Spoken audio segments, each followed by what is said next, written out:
Você já se sentiu como aquele jarro? Constantemente despejando seu tempo, sua energia, seu amor, seus recursos, tentando preencher alguém, apenas para descobrir que, não importa o quanto você dê, o copo da pessoa está sempre vazio? Você já atendeu um chamado à meia-noite, atravessou a cidade, pagou uma conta, ofereceu conselhos e orou até seus joelhos doerem por alguém, apenas para vê-lo voltar para a mesma situação da qual você o tirou? A verdade é que seu coração é bom. Sua intenção é pura. Você vê uma necessidade e, como seguidor de Cristo, seu primeiro instinto é ajudar. Mas e se eu lhe dissesse que, às vezes, a coisa mais amorosa que você pode fazer por uma pessoa é parar de ajudá-la? E se sua ajuda se tornar uma muleta, impedindo-a de aprender a andar sozinha? Há uma linha tênue e muitas vezes mal compreendida entre ser uma bênção e ser um facilitador. Se não tomarmos cuidado, nossa compaixão pode ser usada como arma contra nós, deixando-nos manipulados, usados e espiritualmente drenados por pessoas que não buscam verdadeiramente a mudança. Elas não querem a sua sabedoria, elas querem o seu trabalho. Elas não querem o seu conselho, elas querem o seu dinheiro. Elas não querem uma mão amiga, elas querem uma esmola perpétua. Provérbios 4:7 nos diz: a sabedoria é a coisa principal, portanto, adquire sabedoria e, com tudo o que possuis, adquire entendimento. Isso significa que nossa ajuda deve ser guiada pela sabedoria divina, não apenas pela emoção pura. Nossa compaixão deve ser filtrada pelo discernimento. Neste vídeo, vamos nos aprofundar na palavra de Deus para descobrir uma verdade difícil, mas transformadora. Há certas pessoas que Deus nos adverte a não ajudar. Essas advertências não se baseiam em opinião humana ou falta de amor. São princípios bíblicos poderosos, elaborados para proteger sua paz, seu propósito e seus recursos, e, por fim, permitir que a obra perfeita de Deus seja realizada. Muitos cristãos lutam com um profundo sentimento de culpa quando se trata de dizer não. Fomos ensinados que rejeitar alguém não é cristão. Mas o próprio Jesus, a própria personificação do amor, estabeleceu limites. Ele se afastou das multidões. Recusou-se a realizar milagres para os céticos. Ele alertou seus discípulos em Mateus 7:6 para não lançarem suas pérolas aos porcos, ou seja, não deem o que é precioso àqueles que apenas o pisam. Se Jesus, em seu infinito amor, compreendeu a necessidade de limites, por que nos sentimos tão culpados por estabelecê-los? Hoje, vamos quebrar essa corrente de culpa com a espada da verdade. Vamos explorar os 7 tipos de pessoas que a Bíblia sabiamente nos instrui a evitar ajudar. Número 1. Os intencionalmente ociosos e preguiçosos. Amados, sejamos claros desde o início. Há uma enorme diferença entre uma pessoa que não consegue trabalhar e uma pessoa que não está disposta a trabalhar. A Bíblia está repleta de mandamentos para cuidar da viúva, do órfão, do doente e do verdadeiramente oprimido. Mas oferece uma mensagem completamente diferente para a pessoa que tem a capacidade, mas não a ambição. A preguiça, no sentido bíblico, não é apenas um mau hábito, é uma condição espiritual. É uma escolha consciente de rejeitar o desígnio de Deus para produtividade e responsabilidade. Pense nisso. O próprio Deus é um trabalhador. Ele criou o cosmos em 6 dias. Jesus disse: "Meu Pai está sempre trabalhando até hoje, e eu também estou trabalhando." Trabalhar não é uma maldição, é um chamado divino. É por isso que o apóstolo Paulo deu um mandamento tão chocantemente direto à igreja em Tessalônica. Ele escreveu em 2 Tessalonicenses 3:10: "Pois quando ainda estávamos com vocês, lhes demos esta regra: quem não quer trabalhar, não coma." Agora, em nossa cultura moderna, isso soa duro, quase cruel. Mas Paulo não estava sendo insensível. Ele estava sendo espiritualmente sábio. Ele entendia um princípio divino. Deus teceu consequências na estrutura da criação. Se um agricultor for preguiçoso demais para plantar sementes, não terá colheita. Não é um castigo de Deus, é um resultado natural. Quando interferimos continuamente e protegemos a pessoa deliberadamente ociosa das consequências de sua inação, estamos interferindo no amoroso processo de correção de Deus. Imagine que você tem um primo. Vamos chamá-lo de Cyril. A cada poucos meses, Cyril liga para você em pânico. Ele não consegue pagar o aluguel. O carro dele quebrou. Ele precisa de dinheiro para o supermercado. Ele tem uma ideia de negócio brilhante que vai mudar o mundo, mas só precisa de um pequeno investimento para tirá-la do papel. No entanto, você percebe um padrão. Cyril tem tempo de sobra para maratonar séries novas, jogar videogame por horas e sair com os amigos. Ele teve várias oportunidades de emprego que nunca aproveitou porque não eram sua paixão. Quando você se oferece para ajudá-lo com o currículo, ele de repente fica ocupado. Quando você sugere uma agência de empregos temporários, ele diz que é super qualificado. Você dá dinheiro para o aluguel e se comporta como um herói. Mas você não está ajudando Cyril. Você está prejudicando-o. Você está financiando a preguiça dele. Você está ensinando a ele que ele não precisa trabalhar porque alguém sempre carregará o peso dele. Sua ajuda se tornou a própria âncora que o segura no porto da irresponsabilidade. Você o roubou do desconforto que Deus pretendia usar como motivação. Provérbios 6, versículos 9 a 11, pinta um quadro vívido. Até quando você ficará deitado, ó preguiçoso? Quando se levantará do seu sono? Um pouco de sono, um pouco de tosquenejamento, um pouco de cruzar os braços em repouso, e a pobreza virá sobre você como um ladrão, e a escassez como um homem armado. A Bíblia descreve a pobreza não como uma tragédia aleatória para os preguiçosos, mas como um invasor inevitável que sua inação convidou a entrar. Sinais de alerta dos ociosos voluntariamente. Eles constantemente dão desculpas para o desemprego, mas têm tempo de sobra para lazer e entretenimento. Expressam direitos, acreditando que os outros são obrigados a sustentá-los. Recusam oportunidades viáveis, esperando pela situação perfeita que nunca chega. Eles só buscam ajuda durante uma crise, mas não demonstram esforço em planejar ou prevenir a próxima.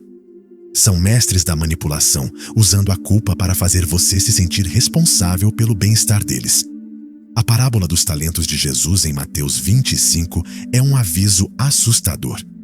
O Senhor não condenou o servo por um mau investimento.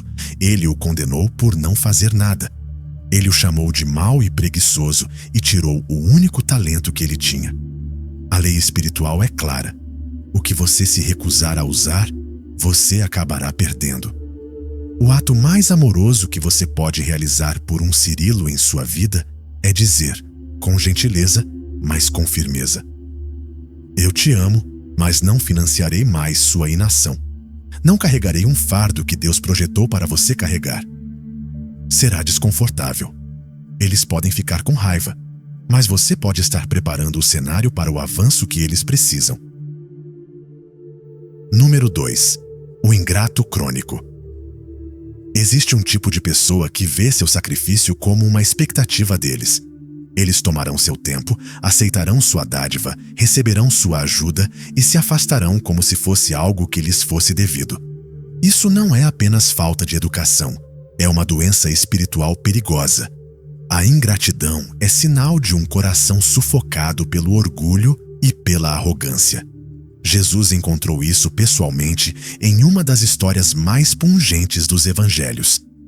Em Lucas 17, ele cura 10 homens acometidos de lepra, uma doença que os tornava párias, despojando-os de suas famílias, de sua dignidade e de seu futuro. Ele restaurou suas vidas completamente.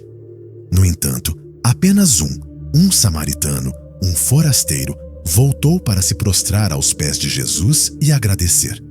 A resposta de Jesus é de cortar o coração. Ele pergunta: não foram todos os 10 purificados? Onde estão os outros 9? Ele não apenas notou a ausência deles, ele assentiu. Essa pergunta ecoa através dos tempos para nós. Onde estão as pessoas que receberam, mas nunca voltaram para agradecer? Ajudar uma pessoa cronicamente ingrata é como despejar água em um poço sem fundo. Não importa o quanto você despeje, ele nunca estará cheio. Seu maior esforço será recebido com indiferença, ou pior ainda, com críticas. Pense em um amigo que estava se mudando. Você abriu mão do sábado inteiro. Levantou caixas pesadas, suou por horas e até comprou pizza para todos. Em vez de um "muito obrigado, eu não teria conseguido sem você", você pergunta: "Por que você colocou esta caixa aqui? Eu te disse que ela vai para o andar de cima", ou eles simplesmente não dizem nada, e a próxima vez que você ouve falar deles é quando eles precisam de outro favor. Com o tempo, isso corrói seu espírito. O apóstolo Paulo alerta em 2 Timóteo 3:2 que nos últimos dias as pessoas serão egoístas, avarentas, ingratas e profanas. Observe como ele coloca a ingratidão na mesma lista que a impiedade e a ambição egoísta. Por quê? Porque um coração que não consegue dar graças não consegue se conectar verdadeiramente com Deus, o doador de todas as coisas boas. A gratidão é uma chave espiritual. Ela desbloqueia mais favor.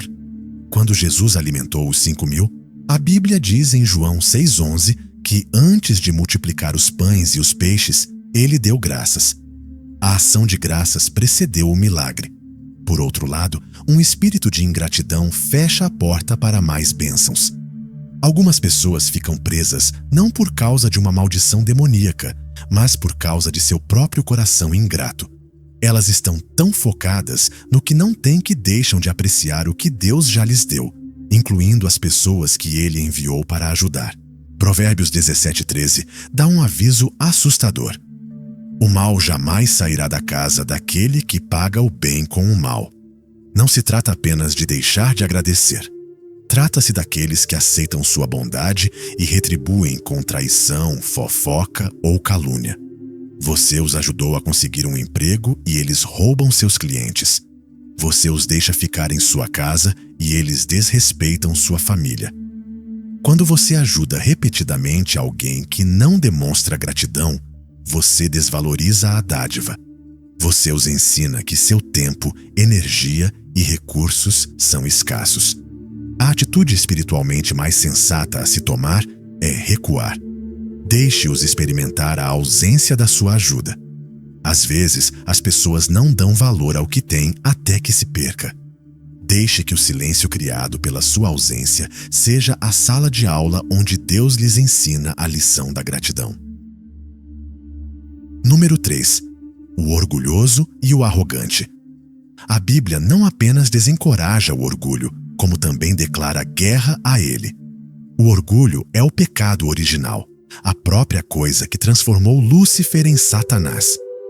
É enganoso, destrutivo e é a única coisa que garante a resistência ativa de Deus em sua vida. Provérbios 16:18 é inequívoco. O orgulho precede a destruição. A altivez do espírito precede a queda. Tiago 4:6 torna isso ainda mais pessoal. Deus se opõe aos orgulhosos, mas mostra favor aos humildes. Pare e medite nessa palavra. Se opõe. Quando você está ajudando uma pessoa orgulhosa e arrogante, você está, em essência, trabalhando contra Deus. Deus está tentando humilhá-la por meio das circunstâncias, e você está intervindo, tentando resgatá-la da própria lição que ele está tentando ensinar. A pessoa orgulhosa é a sabe-tudo por excelência.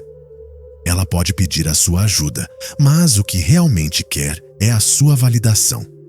Ela não quer o seu conselho, quer a sua concordância. Imagine que você está tentando ajudar uma familiar, vamos chamá-la de Júlia, com as finanças dela.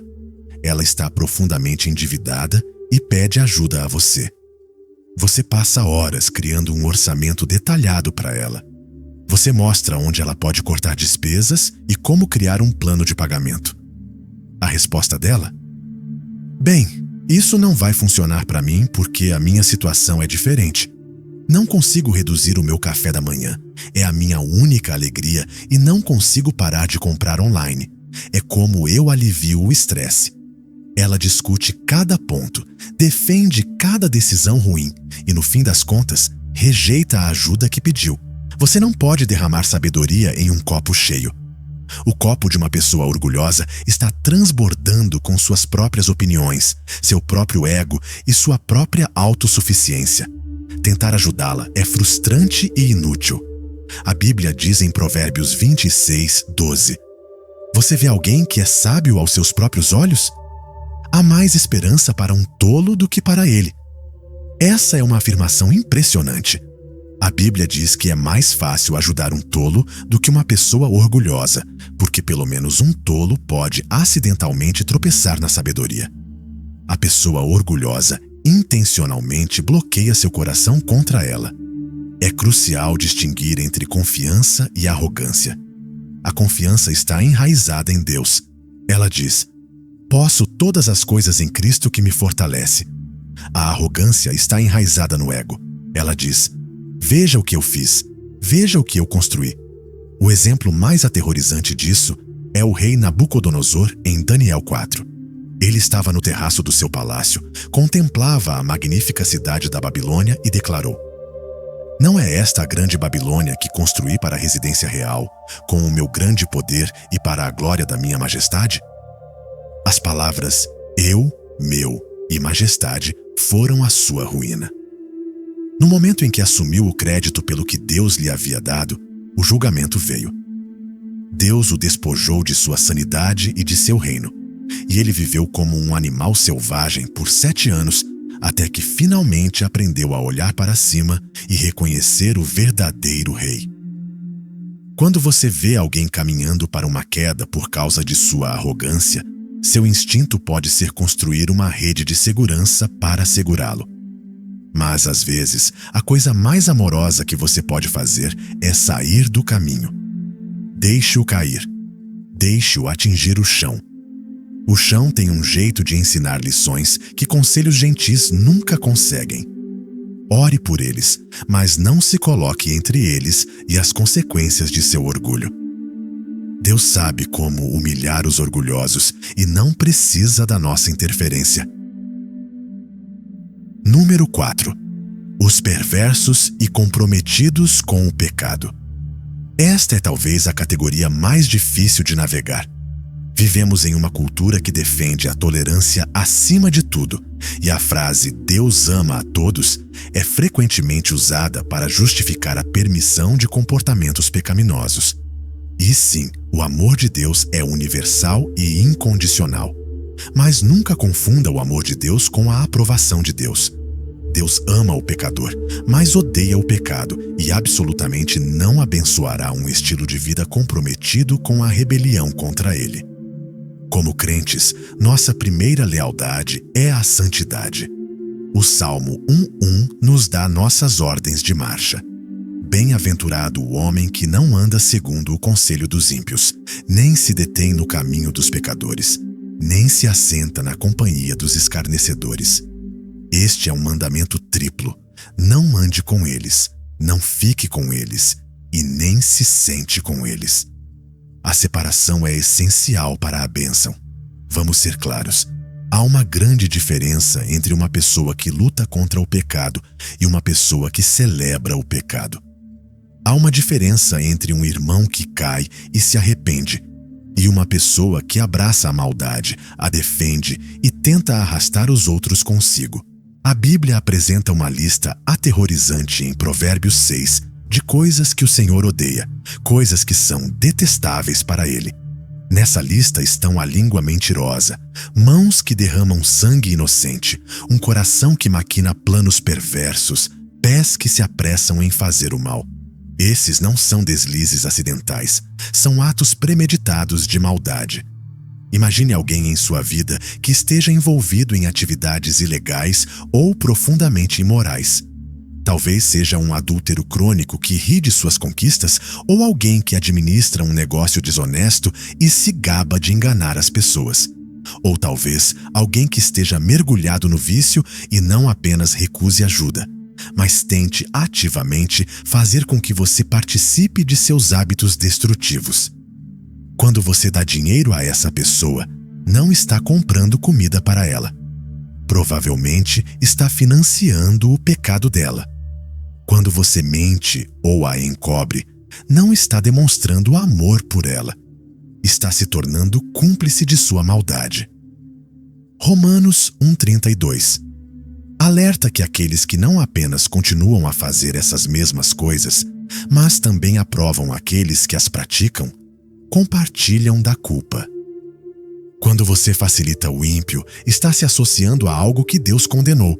Pense em Ló, em Sodoma e Gomorra. Deus não disse a Ló para criar um grupo de apoio para ajudar os sodomitas a se sentirem melhor com suas escolhas. Ele lhe disse: saia, fuja por sua vida.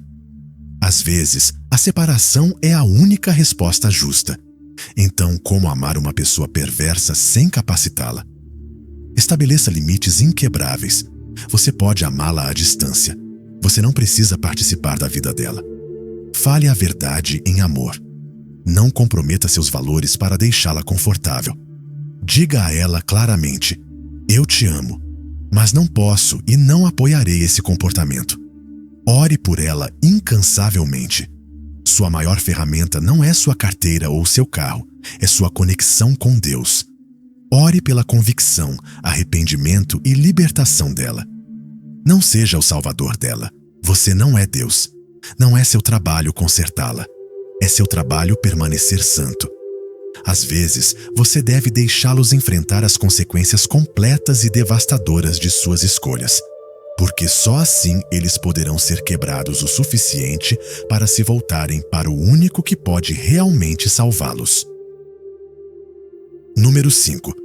O tolo obstinado. Na Bíblia, a tolice tem muito pouco a ver com QI. Uma pessoa pode ter um doutorado e ser tola. Tolice não é falta de inteligência, é um problema moral e espiritual. É a recusa ativa de abraçar a sabedoria.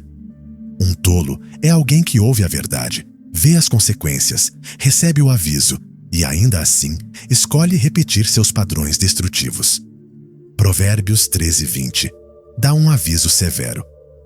Ande com os sábios e torne-se sábio, pois o companheiro dos tolos sofre aflição. Observe que não diz que você pode sofrer aflição. Diz que você sofrerá. Se você amarrar seu barco a um navio que está afundando, você afundará com ele. A descrição mais gráfica de um tolo está em Provérbios 26:11.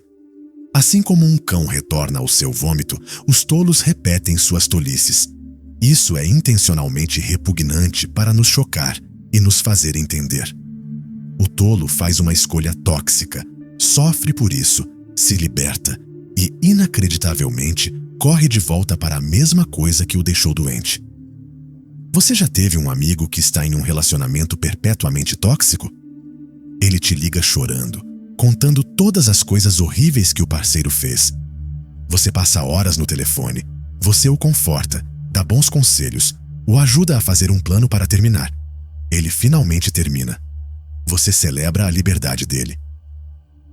Uma semana depois, você vê nas redes sociais que ele está junto novamente, postando selfies de almas gêmeas. 2 meses depois, seu telefone toca no meio da noite. São eles, chorando de novo. Esse é o ciclo do tolo. E se você continuar pulando nesse ciclo, você se torna parte do problema. Você se torna o zelador emocional dele, limpando a bagunça que ele está totalmente comprometido a fazer novamente. Um tolo vai te esgotar, te exaurir e te fazer questionar sua própria sanidade. Provérbios 23:9 diz: não fale com os tolos, pois eles desprezarão as suas palavras sábias. Você não pode argumentar com alguém que rejeitou a razão. A principal diferença entre uma pessoa em dificuldades e um tolo é a capacidade de aprender. Uma pessoa em dificuldades diz: eu errei. O que posso fazer de diferente? Um tolo diz: eu errei, mas a culpa foi dele e provavelmente farei de novo de qualquer maneira. Eles querem alívio, mas não querem responsabilidade. Eles querem um resgate, mas não querem ser corrigidos. Provérbios 14:7 é um mandamento, não uma sugestão. Afaste-se do tolo, pois você não encontrará conhecimento em seus lábios. Às vezes, a coisa mais sábia e amorosa que você pode fazer é se recusar a participar do drama dele. Dê um passo para trás. Deixe-o lidar com suas escolhas. Você não pode salvar um tolo de si mesmo. Somente a graça de Deus, muitas vezes agindo através de consequências dolorosas, pode trazer a humildade necessária. Número 6. Os desonestos e manipuladores. Existem pessoas cujas intenções nunca são puras. Elas não o veem como uma pessoa, mas como um recurso. Elas se aproximam de você não porque respeitam sua sabedoria, mas porque identificaram sua fraqueza, seu coração mole. Essas são as pessoas desonestas e manipuladoras, e a Bíblia nos alerta para sermos extremamente cautelosos com elas. Provérbios 12:22 afirma: O Senhor detesta lábios mentirosos, mas se agrada das pessoas honestas. O engano é a língua nativa do nosso inimigo. 2 Coríntios 11:14 nos lembra que o próprio Satanás se disfarça de anjo de luz. Isso significa que o engano mais perigoso nem sempre é óbvio. Muitas vezes ele vem disfarçado de sinceridade, vulnerabilidade e charme. Uma pessoa manipuladora é um mestre manipulador emocional. Ela sabe exatamente quais cordões mexer para conseguir o que quer. A viagem de culpa. Pensei que você fosse meu amigo. Acho que não posso contar com você, afinal. A história da vítima. Elas estão sempre em crise, mas nunca é culpa delas. O mundo está contra elas, e você é a única esperança delas. A bajulação. Elas te cobrem de elogios e louvores, fazendo você se sentir a pessoa mais incrível do mundo, logo antes de pedirem um favor enorme e inapropriado. A panela de pressão. Elas criam uma falsa sensação de urgência. Preciso do dinheiro até hoje à noite ou serei despejado, forçando você a tomar uma decisão precipitada, sem pensar ou orar. Provérbios 26:24-25 dá este aviso assustadoramente preciso. Os inimigos se disfarçam com os lábios, mas em seus corações escondem o engano. Embora suas palavras sejam encantadoras, não acredite neles. Pense em Dalila com Sansão. Ela não o atacou com uma espada. Ela o atacou com palavras suaves, lágrimas fingidas e declarações de amor. Ela o manipulou questionando sua afeição por ela, choramingando. Como você pode dizer "eu te amo" se não confia em mim? Ela o desgastou com seu charme até que ele lhe revelou o segredo de sua força, levando à sua captura e destruição. Se você está ajudando alguém e seu coração está revirado, preste atenção. Se você se sente pressionado, culpado ou confuso, isso não é o Espírito Santo. Esse é o sinal vermelho da manipulação. Se a história de alguém está mudando constantemente, se os detalhes nunca batem, você tem todo o direito de recuar. Deus não o chama para ser um detetive, mas para ter discernimento. Você não é obrigado a ajudar alguém que provou ser desonesto. Proteger-se de um manipulador não é egoísmo, é uma sábia administração do coração que Deus lhe deu. Número 7. O impenitente obstinadamente. Esta última categoria é o ápice de muitas outras. A pessoa impenitente é aquela que foi confrontada com seu pecado, que conhece a verdade e que conscientemente decide: eu não mudarei. Há uma diferença monumental entre uma pessoa que luta contra o pecado e uma pessoa que está arraigada no pecado. Uma cai e se levanta, buscando perdão. A outra se deita em sua bagunça e a chama de lar. O livro de Hebreus traz uma das advertências mais sérias de toda a Escritura. Hebreus 10:26 diz: se continuarmos a pecar deliberadamente, depois de termos recebido o conhecimento da verdade, já não resta sacrifício pelos pecados. Este é um pensamento aterrorizante. Não se arrepender é uma postura de rebelião contra o próprio Deus. É um coração que diz: Eu sei o que a tua palavra diz, Deus, mas o meu caminho é melhor. Quando você ajuda continuamente uma pessoa nesse estado, você não está demonstrando misericórdia. Você a está isolando da convicção do Espírito Santo. Você a está resgatando das mesmas circunstâncias que Deus está usando para tentar quebrar sua teimosia. A parábola do filho pródigo em Lucas 15 é a lição máxima sobre isso. Quando o filho exigiu sua herança e partiu para uma vida de pecado, o que o pai fez? Não o perseguiu. Não lhe enviou pensão mensal. Não contratou um investigador particular para localizá-lo e livrá-lo de seus problemas. Ele o deixou ir. Ele deixou seu filho experimentar as consequências plenas, dolorosas e humilhantes de sua rebelião. Foi somente quando o filho estava falido, sozinho e com tanta fome que se dispôs a comer fezes de porco que a Bíblia diz que ele caiu em si. O chiqueiro foi o seu caminho para o arrependimento. O fundo do poço foi a sua salvação. Alguns de vocês estão tentando manter seus entes queridos fora do chiqueiro. Vocês estão enviando dinheiro a eles, deixando-os morar em suas casas sem pagar aluguel e dando desculpas para eles, enquanto eles continuam em seu estilo de vida impenitente. Vocês acham que os amam, mas estão interferindo na salvação deles. Vocês estão impedindo-os de cair em si.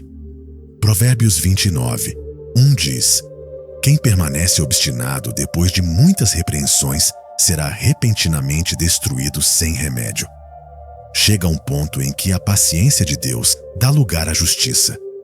Você não quer ser encontrado lutando contra Deus, tentando apoiar alguém que ele está tentando derrubar para o próprio bem deles. O que você deve fazer? Ore para que o coração deles seja amolecido. Fale a verdade com clareza e amor. Estabeleça limites firmes que o protejam e se recuse a permitir o pecado deles. E então, com o coração pesado, mas confiante, você deve entregá-los a Deus. Você precisa deixá-los chegar ao fundo do poço, orando para que encontrem Deus esperando por eles quando isso acontecer. Sei que essas são verdades duras.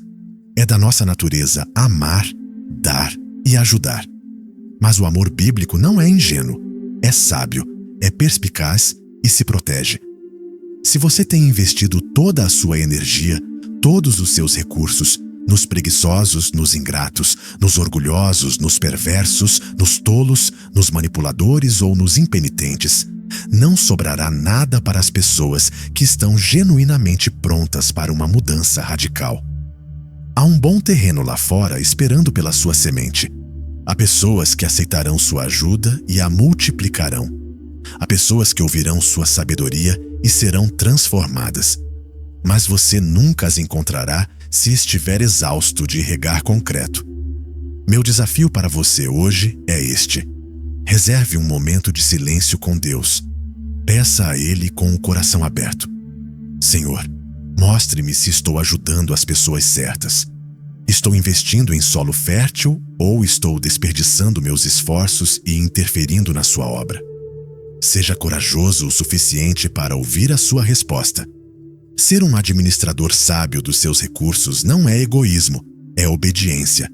E às vezes, o ato mais poderoso, amoroso e obediente que você pode realizar é recuar, com amor e oração. Obrigado por nos acompanhar até o final deste vídeo. Mas a conversa não para por aqui. Você é uma parte vital desta comunidade e eu adoraria ouvir sua opinião nos comentários. Se esta mensagem ressoou com você, simplesmente digitar Amém é uma ótima maneira de demonstrar seu apoio. Se você é novo e quer mais vídeos úteis e informativos diariamente, inscreva-se e ative o sino de notificação para nunca perder nada. Somos gratos pelo seu tempo e mal podemos esperar para vê-lo no próximo.